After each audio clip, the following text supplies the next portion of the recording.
because I'm short. Hey, John. Hey, John. It's nice to be here. Thank you, Elaine, for the nice introduction. And Rick, thank you. I'm glad I caught the tail end of your presentation. Thanks for your leadership for developing a corridor coalition. I like the way you said, I wrote it down, collective achievement. I think we definitely feel it this way in the Panhandle, being so close and so neighborly with the neighboring states, certainly of Maryland and Virginia, and then Pennsylvania not so far off. And so many of the things that occur here in the Panhandle do occur in conjunction with the neighborhood. So welcome to all of you to West Virginia who are not West Virginians. I noticed in your schedule that you're going to have John Delaney from Maryland. He and I were on the Financial Services Committee in the House when I was in the House, so please tell him hello for me. He has quite a district going all the way from almost right into DC, all the way out to this part of Maryland, or on to Maryland in the, I guess you would call it the western portion of Maryland, much like the congressional district that I had that spanned the entire state of West Virginia from the Ohio all the way up to the Potomac River. So I've been representing this part of the state, blessed to do that for the last 16 years now, and really pleased to be the senator for this area. There's lots going on at the Berkeley County Council. I'm going to talk about the drug issue really quickly because I hadn't really planned to talk about it, but it's something that's so topical and can be so tragic, as you mentioned, Rick, with your story of the heroin loss of a young life to heroin. We see that too much in this area, but across the country. I mean, I'm worried we're going to lose an entire generation. And I was asked on the radio earlier, what are you doing in Washington about that? Is that, because that's so, it's such a huge problem that you have to have that collective achievement to be able to solve this problem, I think. So let me just tell you about two bills that we passed last year, bipartisan, to try to address this issue. One's called the Comprehensive Addiction and Recovery Act.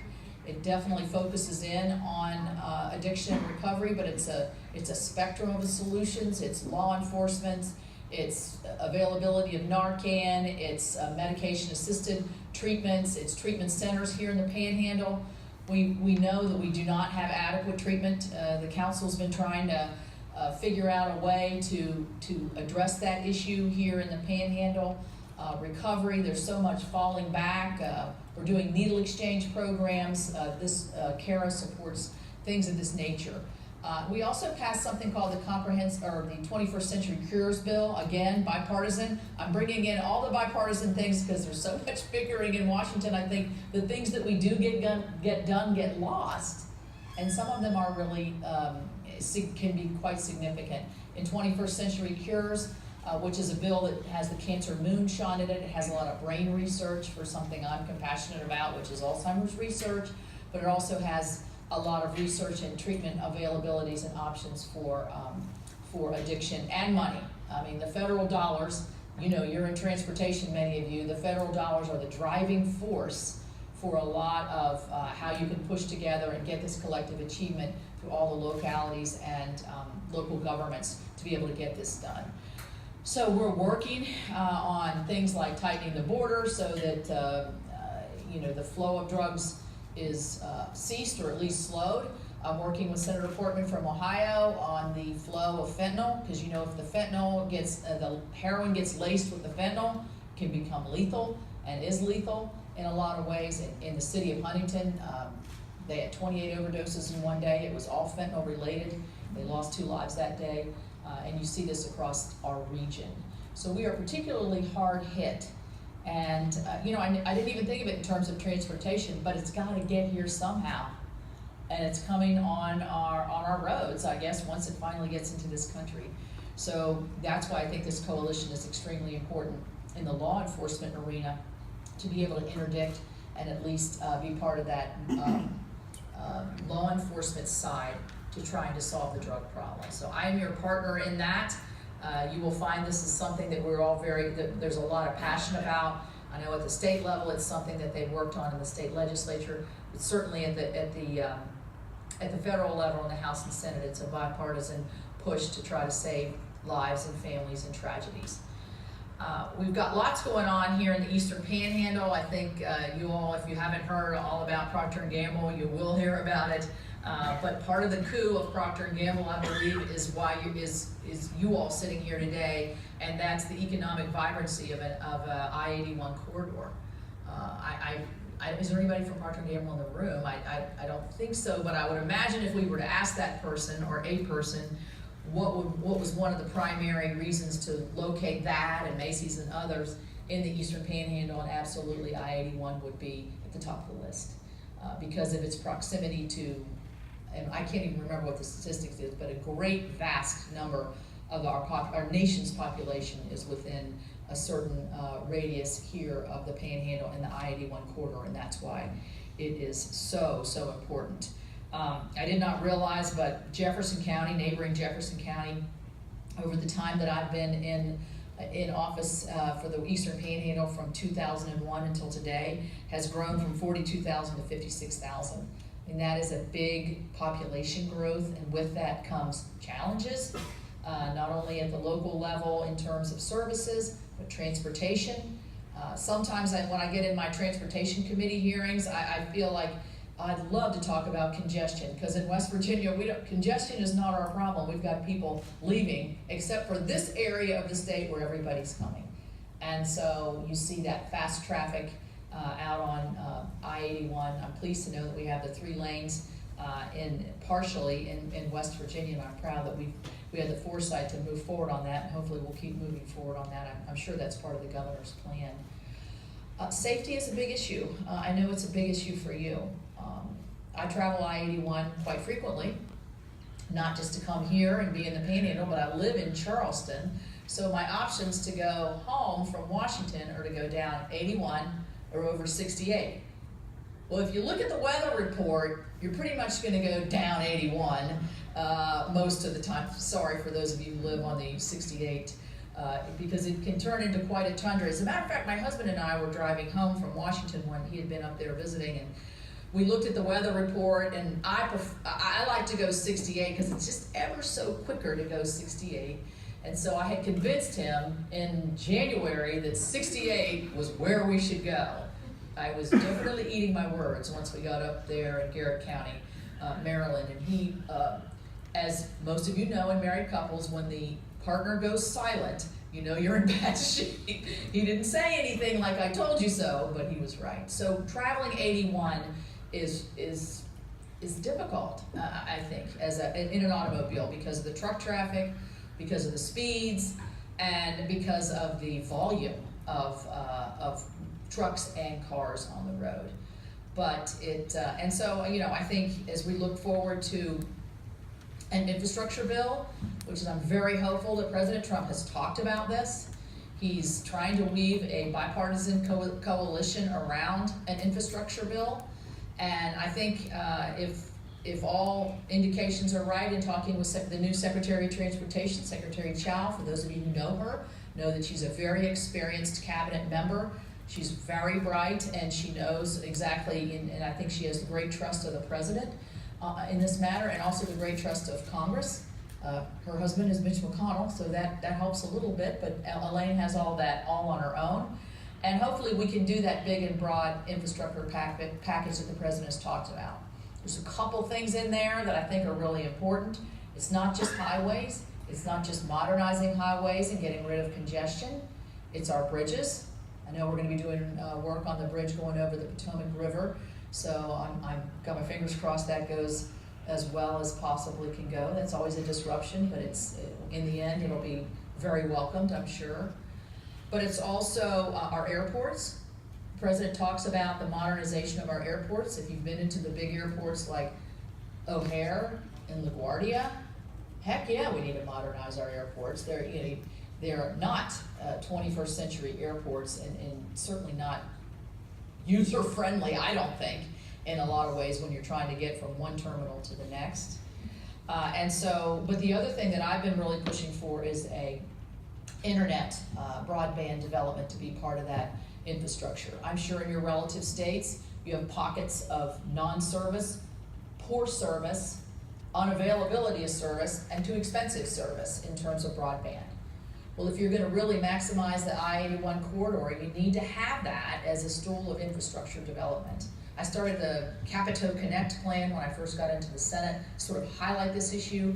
I've written to the president several times, emphasizing that we need to have broadband development, and what better way to do it? If you're digging up and building a new road, or modernizing a new road, or laying a pipeline, why not lay the fiber while you're doing it at the same time? There's a bill out there called Dig Once, and I think that there's a Dig Once bill in the State House too, I think, which basically says for ease of permitting and for ease of moving forward on infrastructure development in the broadband area, let's make it easy and do a dig once provision. So if you're digging for something, you can permit your broadband right in there at the same time.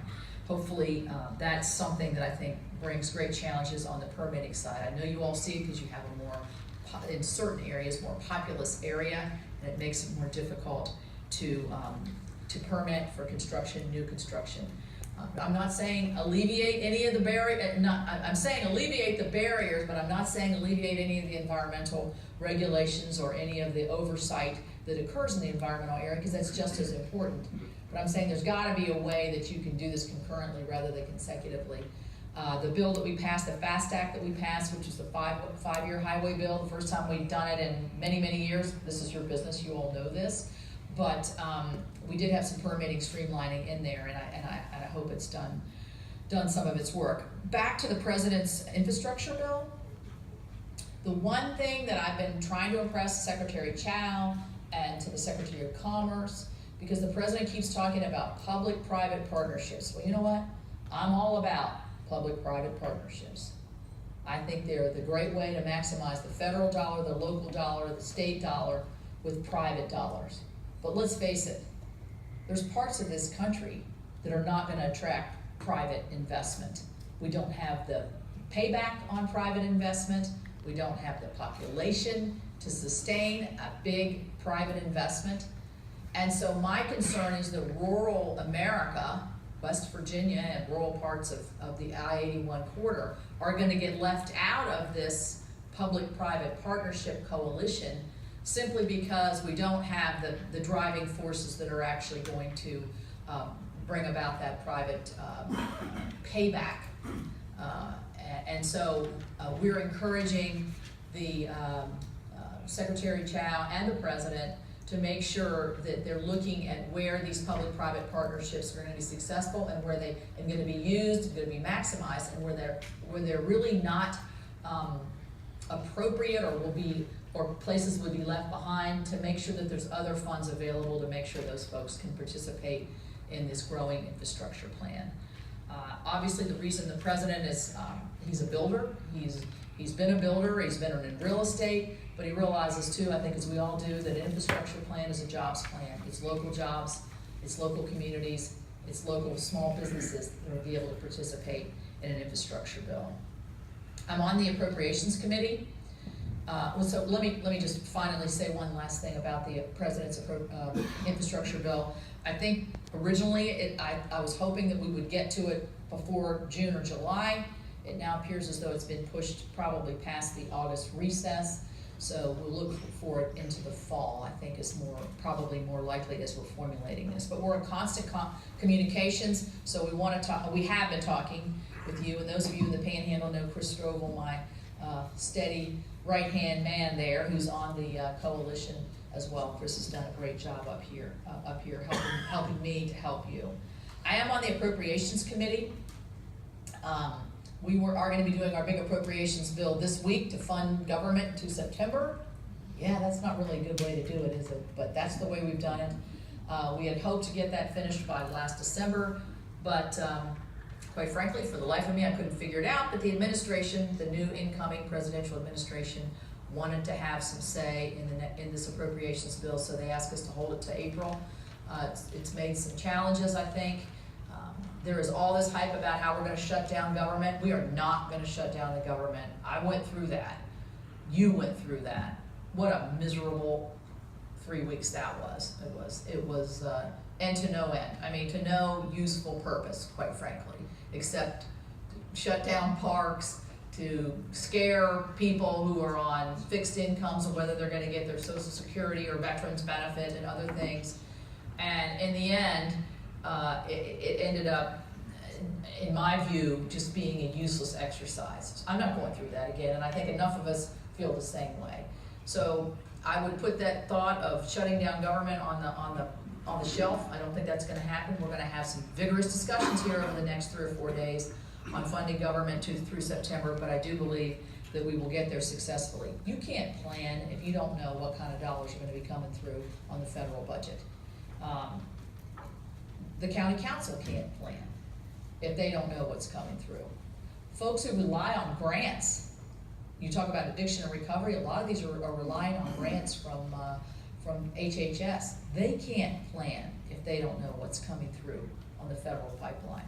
So we've got to do better on the appropriations bills than we have been doing, but that will be the topic today. There is one thing that's sort of West Virginia centric. It's not Panhandle centric, but it is important to me because you're going to be hearing about it, and it's the Miner Protection Act. It's the extension of the health benefits for our coal miners that were promised, we're due, we're counting on, and because of all the bankruptcies we've had in our coal companies, the rug's been pulled out from under them. So we're going to hopefully push that into the appropriations bill and get that definitely fixed for our over 27,000 coal miners who are caught up in this really tough spiral of you're going to have your health care, no you're not. You're going to have your health care, no you're not. It's not fair, it's a bipartisan issue, and it's mostly regional, but it's hard hitting in certain parts of our state, so I wanted to mention that. The other thing that Elaine mentioned was healthcare. Healthcare is going to be a big topic this week too. I don't think it'll be the topic. I think funding the government will be the topic. We did just nominate and confirm a Supreme Court justice. First time I'd ever been through that process. And I'm very pleased that he's sitting on the court today. Neil Gorsuch is an incredible individual, and he'll serve well in the Supreme Court. So I'm glad we got that one. It was a little convoluted, but I'm glad we got that one out the door. And so healthcare, I voted 57 times, or however many times it is, to repeal and replace Obamacare. I believe it's not working for a lot of people.